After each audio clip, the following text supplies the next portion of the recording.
Et salut mes petits loups, c'est Garance, on est le dimanche 16 octobre, il est 15h quelque chose, 54, et aujourd'hui, rien d'original. C'est parti!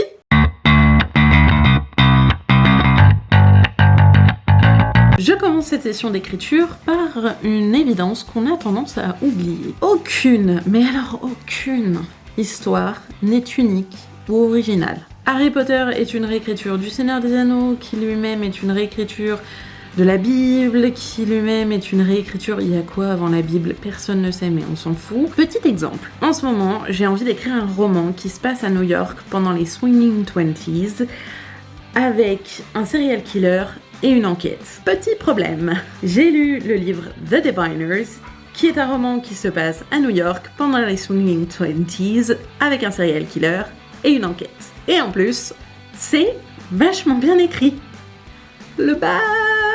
Mais je vais quand même écrire mon histoire et je vais te dire pourquoi. Si les histoires ne sont pas uniques, toi, en revanche, tu l'es. Il n'y a personne au monde qui est comme toi.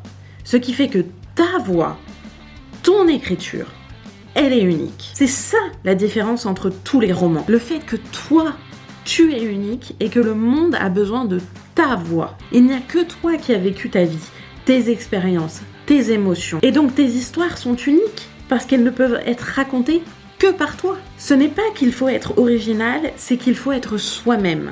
Et ta voix, unique, elle peut changer des gens, elle peut changer des vies, elle peut changer le monde. Donc ça serait bête de ne pas l'utiliser. Et donc là maintenant, on va se faire une petite réécriture pour que tu puisses trouver ta voix. C'est l'histoire d'un orphelin qui vit harcelé par son oncle et sa tante, et un jour, un géant vient lui dire qu'il est un sorcier et qu'il va aller dans une école de magie. Bon, ça te rappelle vaguement quelque chose. Comment faire de cette histoire iconique un texte original? Je veux que tu penses à ce qui fait que tu es toi. Je veux que tu te dises « Je suis unique ».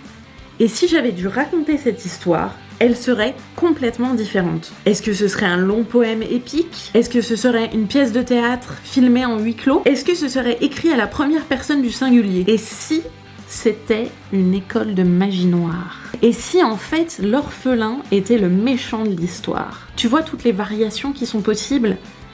Et peu importe qui tu es, tu vas forcément l'écrire à ta manière. Alors le but de cet exercice, ça va être de réécrire cette petite introduction d'un roman iconique, mais à ta façon. Comme d'habitude, il n'y a qu'une seule règle. Change les règles. Et tu as 30 minutes. C'est parti.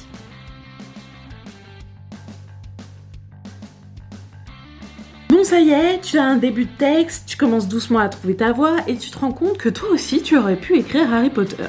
Pour rappel, tu as le droit de ne pas partager ce que tu écris parce que c'est très intime, mais je te le recommande fortement pour pouvoir avoir des retours et des critiques constructives. C'est ça qui va te faire avancer. J'espère que cette vidéo t'a plu. Si tu l'as regardée jusqu'au bout, laisse-moi un emoji balai dans les commentaires. Dans la description, tu trouveras mes inspirations, mes réseaux sociaux et même d'autres choses. Et n'oublie pas, le like, le partage et l'abonnement sont jouaces. Moi je vous dis à très bientôt, salut mes petits loups!